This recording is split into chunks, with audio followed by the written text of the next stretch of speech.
Erik Cole, who might have been a fan of the old Adams division back in the day, as a young lad growing up in central New York State. He joins us on the Adam Gold Show, Hurricanes legend, who I'm told by Erik has his beard already back. I did not recognize you at Eric Stahl's jersey retirement weekend because you had shaved your beard. Well, yeah, you got to change it up every now and again and keep everyone guessing. So that was now you spilled the beans that I'm sporting the beard again. I don't know what you're doing. I apologize. I didn't realize it was supposed to be kept secret. I'm gonna have to shave it again. Then I won't recognize you. You're only hurting me here. So that's fair. All right, let's. I want to dig into this team because I talk a lot about. I believe very much in the psychology of sports and allowing performance and being a deterrent at times to performance. What do you think Mikko Rantanen has been dealing with? I mean, you've been traded. I don't think it's been as out of nowhere as this. What do you think Mikko has been dealing with, really on a personal level, in terms of being traded from Colorado to Raleigh? Well, I did experience an in-season trade that was it kind of came out of the blue. I did get a little bit of a fair warning about it from a former teammate in Ray Whitney, but when I got traded to Dallas from Montreal, okay, it was we had come out of the lockout and it was the shortened season. We went to 50-50 with the owners. Right. So the cap was coming down, all this stuff. And so when I got traded to Dallas, like Ray was like, come, like it's, great city, all this. And, I think it was when I got asked 2 days later by our GM, Mark Bergevin at the time, to say, like, hey, are you willing to waive your no trade to go to Dallas? Because they weren't on my list. I had some control over where I went. And, I debated it for a bit and everything. But if you look back at that season, and I was there, got to make a few trips back to Montreal. So I obviously went there by myself. And, at first I'm living in a hotel, then you're living in an apartment, and if you've got kids, you don't want to uproot them in, February. So it was difficult, and I did struggle. But even I can remember getting traded to Edmonton, and that happened in the off season. Mm-hmm. But it's still a big adjustment to go from having played all of your games with one organization to another. Right. And just everything feels different. Everything seems different. In actuality, it really isn't. But it just, you're just really shaken away from your comfort zone. Another example is my second full season. Well, the start of my second, quote unquote full season in Dallas. They signed Jason Spezza from Ottawa, and Ales Hemsky, who also was a trade deadline from Edmonton to Ottawa, but two guys that had spent their entire careers in either Ottawa or Hemmer, for instance, was in Edmonton for the longest time, and they came to Dallas, and we got matched up together on a line, and those two struggled mightily in the first month and a half. I did the same when I went to Edmonton. I struggled early on. Mm-hmm. And it's just a different feel.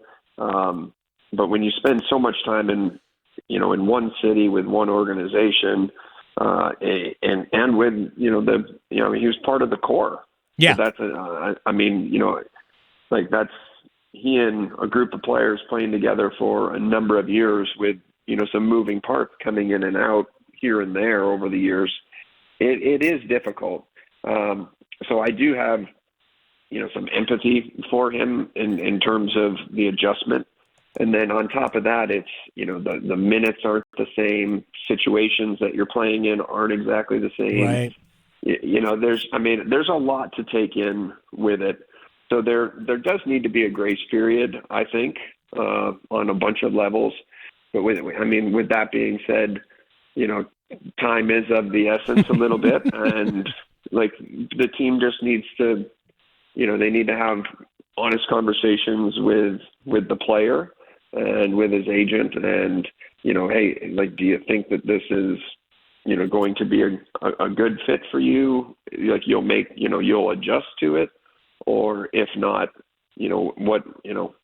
what can we do? How can we make things better?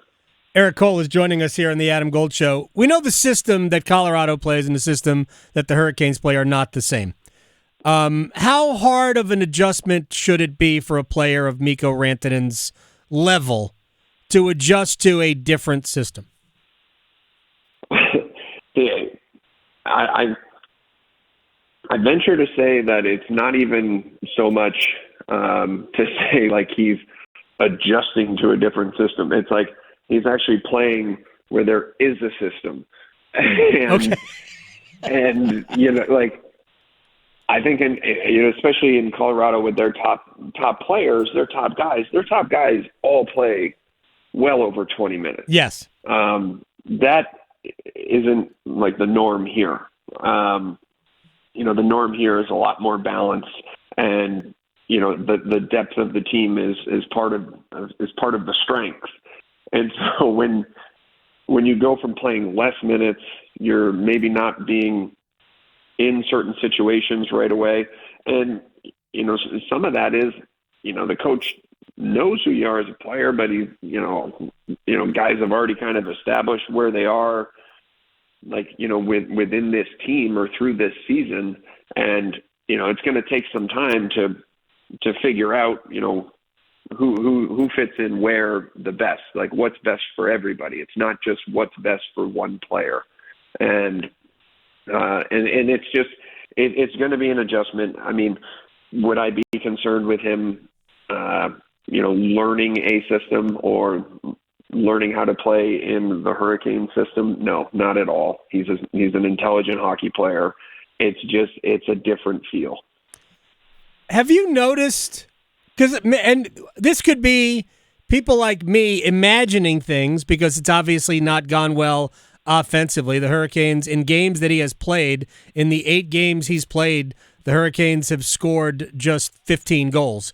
So that's obviously not good. But have you noticed maybe his teammates trying to, I don't know, like remember the All-Star game where they kept feeding Jeff Skinner the puck, trying to get Skinner a goal?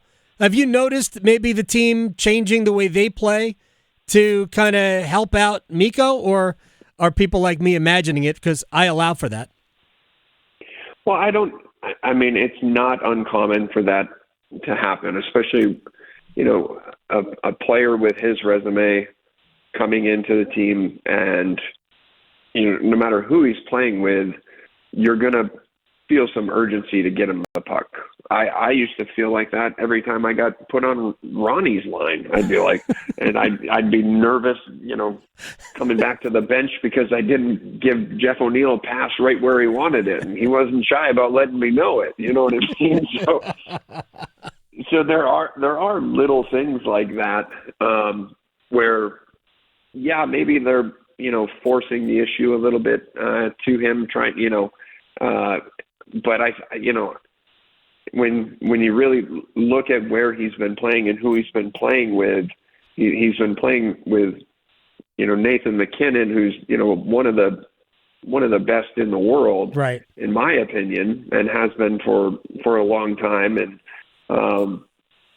so, he's got to find, chemistry with, obviously both of his line mates, but, we always kind of said, you need at least 2 guys that are really in sync, and, right, and then you can kind of slot whoever else in, and you can have some moving parts Yeah, it's not about trios. It's really about pairs, right? On forward lines. It kind of is. Just and with the way injuries come and go and things like that, like it kind of has to be that way. Where you or if you just things get a little stale, you want to mix it up a little bit and you give a little different look, or you put a bigger body on the ice that skates fast and hits hard, which in today's game it's just obviously a lot more skill and skating than the physicality, but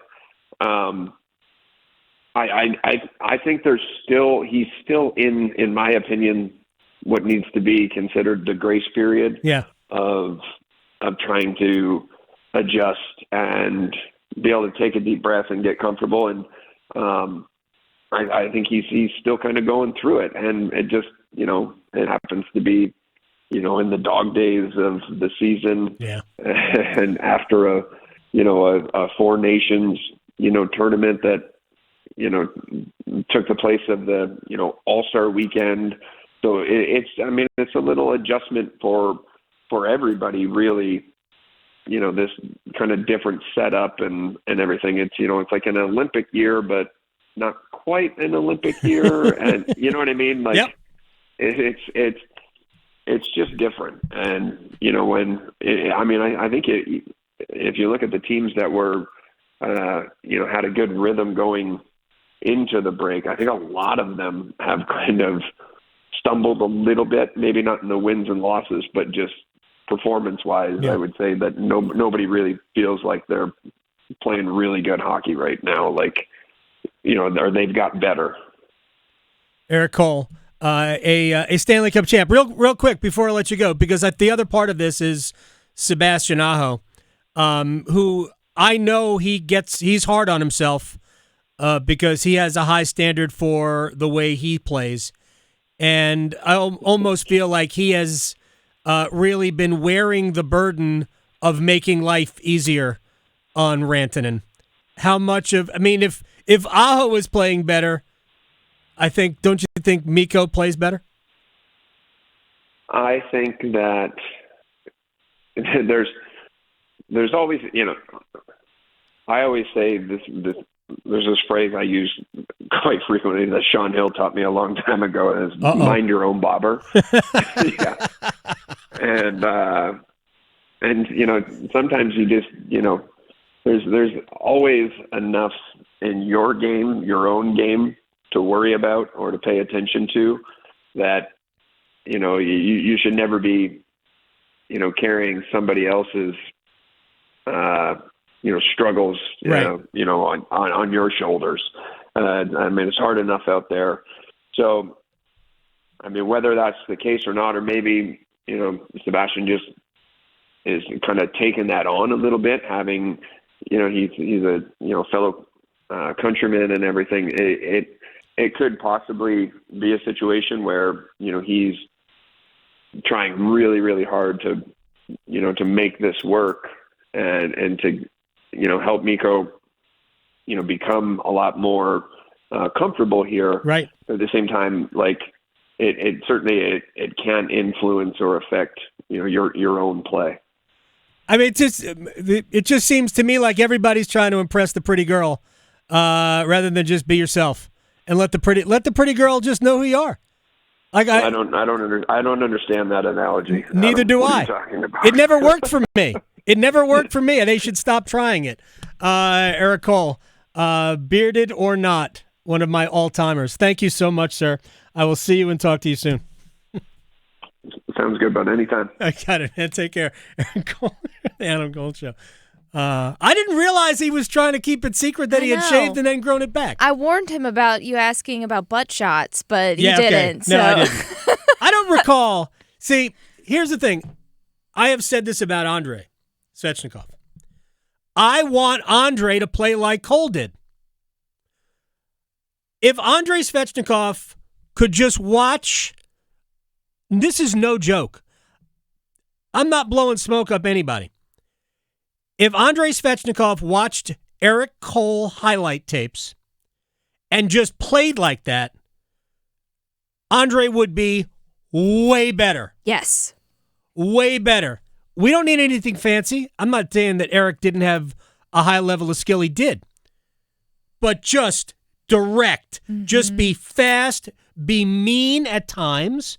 Cole could be mean. Hey, you need use it. your body. You're 6'2", 6'3", 200. Use it. It's aggressive sport. Just be the power forward and cause chaos. Hey, hashtag. You didn't even mean to do that, did you? I didn't. Well, that's the old one. I know, but Right? it's still relevant. Now we're raising up. Maybe we should go back to cause I know we chaos. need to go back to causing chaos. This is interesting. I did kind of subconsciously bring that out. All right.